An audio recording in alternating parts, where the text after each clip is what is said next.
Hello everyone, अस्सलाम वालेकुम, सत श्री अकाल। कैसे हैं आप लोग? उम्मीद करते हैं आप लोग खैरियत से होंगे। आज फिर से एक वीडियो पर रिएक्शन करने वाले हैं। इस वीडियो का टाइटल है पूजा और नमाज। एक लड़का ने पंडित जी से पूछा कि पूजा करने से क्या होता है। तो लड़का बोला कि मेरा बाप पूजा नहीं करता है, और बोलता है जो भाग में लिखा होगा वो होगा। पंडित जी ने क्या जवाब दिया है, और यही सवाल डॉक्टर जाकिर नायक से किसी ने पूछा कि नमाज़ पढ़ने से क्या फ़ायदा है, तो डॉक्टर जाकिर नायक ने क्या जवाब दिया है। आज ये दोनों वीडियो पे रिएक्शन करने वाले हैं। आप हमारे चैनल पे नए हैं तो सब्सक्राइब जरूर करें, और इस वीडियो ओरिजिनल देखना चाहते हैं तो नीचे लिंक डिस्क्रिप्शन में दिया हुआ है, वहाँ से आप जाके देख सकते हैं। तो चलिए करते हैं वीडियो की स्टार्टिंग और मिलते हैं वीडियो के एंड में।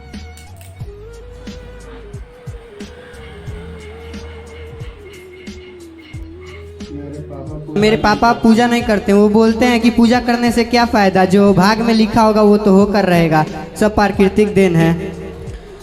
जो भाग्य में होगा वो तो मिलेगा, ये सत्य है, पर पूजा करने से शांति का अनुभव होता है ना। हम लोग जैसे सोते हैं, सोने से हमारे शरीर को रिलीफ मिलता है, आराम मिलता है, थकावट चली जाती है। उसी प्रकार से जो हमारा मन है, हमारी बुद्धि है, हमारी आत्मा है, वह भी थक जाती है। तो हम जब भगवान का चिंतन करते हैं तो हमारे मन को, बुद्धि को, आत्मा को सुकून मिलता है। तो जैसे भोजन करने से शरीर पुष्ट होता है, ऐसे भजन करने से आत्मा पुष्ट होती है। तो ये आत्मा का आहार है चिंतन ईश्वर का। दोस्तों, क्या वाकई पूजा आत्मा की आहार है? क्या पूजा करने से आत्मा को सुकून मिलती है? मुझे तो लगता है कि ऐसा नहीं है। इंसान की आत्मा को तो तभी शांति और सुकून मिलेगी जब हमारे शरीर शांति और सुकून में होगी। लेकिन हाँ, एक तरफ से तो गुरुजी ने सही कहा कि भगवान की चिंतन आत्मा को शांति पहुंचाती है। लेकिन आप कैसे भगवान की चिंतन कर रहे हैं वो भी सोचने की विषय है।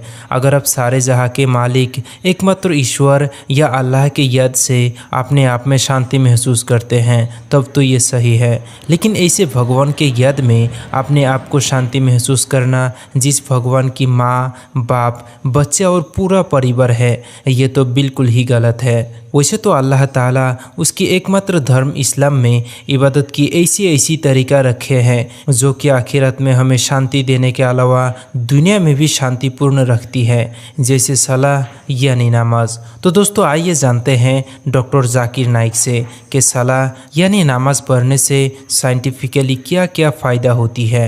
आज की साइंस कहती है कि जब सलाह के दौरान हम रुकू में जाते हैं, जब झुकते हैं रुकू में, तो हमारे जिस्म के ऊपरी हिस्से में खून ज़्यादा जाता है।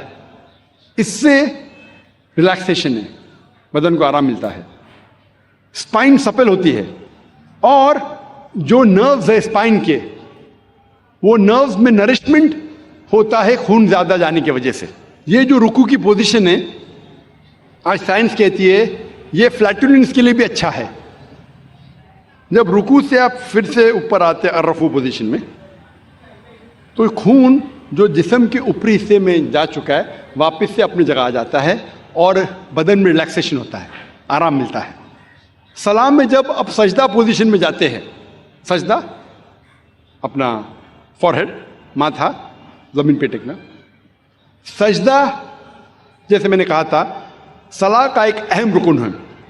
सजदे में आज साइंस कहती है कि इस एटमॉस्फेयर में कई इलेक्ट्रोस्टैटिक चार्जेस हैं जो हमारे सेंट्रल नर्वस सिस्टम पे हावी हो जाता है, जिसके वजह से हमें स्पैज़म होता है, हमें बैकएक होती है, कमर में दर्द, मसल में दर्द, और इसको ग्राउंड करना बहुत ज़रूरी है। जिस तरीके से 3 पिन प्लग होता है और 3rd पिन होता है अर्थिंग के लिए, उसी तरीके से सजदा पोजीशन में there is dominance on the frontal lobe. ज़हन का हिस्सा जो सोचने में इस्तेमाल होता है वो frontal lobe. There is dominance of frontal lobe and this precipitation. ये बहुत फायदेमंद है जितने इलेक्ट्रोस्टैटिक चार्जेस को डिस्चार्ज करने के लिए। सजदे की पोजीशन में, सजदे की हालत में भेजे में और खून जाता है, जो भेजे के हेल्थ के लिए बहुत बेहतरीन है। It's healthy for the brain, भेजे के सेहत के लिए अच्छी है। जब सजदे की पोजीशन में फेस में, चेहरे के चमड़ी में खून का फ्लो ज़्यादा बढ़ जाता है, जिससे चमड़ी की बीमारी, मिसाल के तौर पे फाइब्रोसाइटिस, मिसाल के तौर पे चिल बेंड्स होने के इम्कानात कम हैं। और एक खुसूसन ठंडी के वक्त ये चेहरे के लिए बहुत अच्छा है। सजदे के पोजीशन में there is less chances of having sinusitis. Sinusitis बीमारी के बारे में आपने सुना होगा, हेडेक होता है। साइनसाइटिस सजदे के पोजीशन में जो मैक्सिलरी साइनस है, मैं माफ़ी चाहता हूँ, ये मेडिकल टर्मिनोलॉजी का तर्जुमा करूँगा तो पूरी रात निकल जाएंगी, तो माजरत चाहता हूँ, और करूँगा तो भी आपको समझेगा नहीं। ये मैक्सिलरी साइनस जो है उसका ऑस्टियम जो ओपनिंग होती है, उर्दू में कह सकता हूँ कि छेद, वो मीडियल साइड और एंटीरियर साइड में, it is like inverting a pot. तो सजदे की हालत में there is drainage of the maxillary sinus. सलाह के डिफरेंट पोजीशन में, कयाम, रुकू, सजदा, इसके अंदर frontal sinusitis, ethmoidal sinusitis, sphenoidal sinusitis होने के चांसेस कम है। सजदे की हालत में there drainage of the bronchial tree, जो फेफड़े में जो सेक्रीशन है, वो सेक्रीशन के ड्रेनेज होता है। There is less chances of having bronchitis, फेफड़े की बीमारी होने के कम इम्कानात है। आम तौर पे जब हम सांस लेते हैं, आज की मेडिकल साइंस ये कहती है कि सांस जब आप लेते हैं, अंदर बाहर करते हैं, तो सिर्फ 2/3 हिस्सा, 2/3 portion of the lung air is excelled out. सिर्फ 2/3 हिस्सा हवा का, फेफड़े का बाहर जाता है और नई हवा आती है। 1/3 हिस्सा पुराना ही रहता है, उसे साइंस में हम कहते हैं रेसिडुअल एयर, यानी फेफड़े की 1/3 हिस्सा जो है हवा का वैसा ही रहता है, सिर्फ 2/3 हिस्सा बाहर जाता है और नहीं आता है। सजदे के हालत में जब आप सांस लेते हैं, द एब्डोमिनल विसरा, जो पेट के आला है, वो लगते हैं डायफ्राम की तरफ, डायफ्राम को ढका देते हैं। डायफ्राम ढका देता है lower lobes of the lungs, इससे जो रेसिडुअल एयर है 1/3 हिस्सा वो बाहर निकल जाता है। तो हमारे फेफड़े में सारी की सारी जो हवा आ रही है वो नहीं आती है, इससे फेफड़े की बीमारी के कम इम्कानात है, because of fresh air coming in. इस पोजीशन में there is increase venous return of the abdominal viscera, जो पेट के जितने आला है उसमें एब्डोमिनल वेनस रिटर्न इंक्रीज होता है। आज की साइंस ये कहती है कि सजदे के पोजीशन में it is very good for those people suffering from femoral hernia and oesophageal hernia. जिसको एसोफेजियल हर्निया है, हर्निया का लफ्ज़ सुना है आपने, एसोफेजियल हर्निया या फीमोरल हर्निया, ये सलाह की पोजीशन उस मरीज के लिए बेहतर है। आज की साइंस ये कहती है कि जो शख्स हेमोराइड के बीमारी है, जिस शख्स को पाइल्स है, सलाह की पोजीशन उसके लिए बहुत अच्छी है, सजदा की पोजीशन। आज की साइंस ये कहती है कि सजदा के पोजीशन में आप जब घुटने टेकते हैं ज़मीन पे, तो सोलियस मसल जो पैर के मसल है, उसमें मेडिकल टर्मिनोलॉजी में कहते हैं सोलियस मसल। सोलियस मसल आज साइंस कहता है वो पेरिफेरल हार्ट है। पेरिफेरल हार्ट मतलब उन जिस्म के हिस्सों में जो दूर के हिस्से में वहाँ खून को फैलाता है। तो इस पोजीशन में खून जो जिस्म के दूर के हिस्से है वहाँ भी पहुँच जाता है।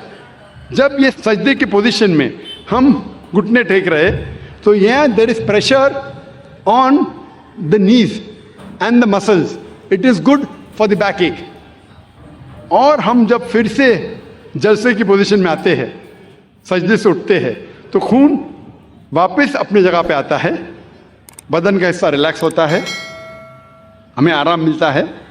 और इसके बाद जब हम उठते हैं क़याम पोजीशन में, हमारा वज़न होता है बॉल ऑफ द फीट पे, पैर के आगे के हिस्से से उठते हैं। जो मसल्स आपके हैं, थाई के, नी के, पैरों के मसल्स है, उसकी वर्जिश होती है, और ये मसल्स के लिए अच्छे हैं, आपके घुटने के लिए अच्छा है, और पीठ की बीमारी के लिए अच्छा है। मैं सिर्फ अगर मेडिकल बेनिफिट बयान करूं सलाह के बारे में तो इंशाअल्लाह घंटे बात कर सकता हूं, लेकिन अंग्रेजी में, उर्दू में नहीं। उर्दू में क्योंकि मुझे महारत नहीं है, अंग्रेजी में अगर मैं सलाह के बेनिफिट का जिक्र करने लगूं तो अल्हम्दुलिल्लाह सुम्मा अल्हम्दुलिल्लाह सिर्फ मेडिकल बेनिफिट पे तकरीर कर सकता हूं। डॉक्टर जाकिर नायक का बयान कि नमाज पढ़ने से साइंस क्या फ़ायदा है, साइंस के द्वारा बताया गया। और वो पंडित जी ने पूजा करने का फ़ायदा बताया। आप ये दोनों जवाबों में से कौन सा जवाब किसका अच्छा लगा आप लोग कमेंट बॉक्स में ज़रूर बताएं।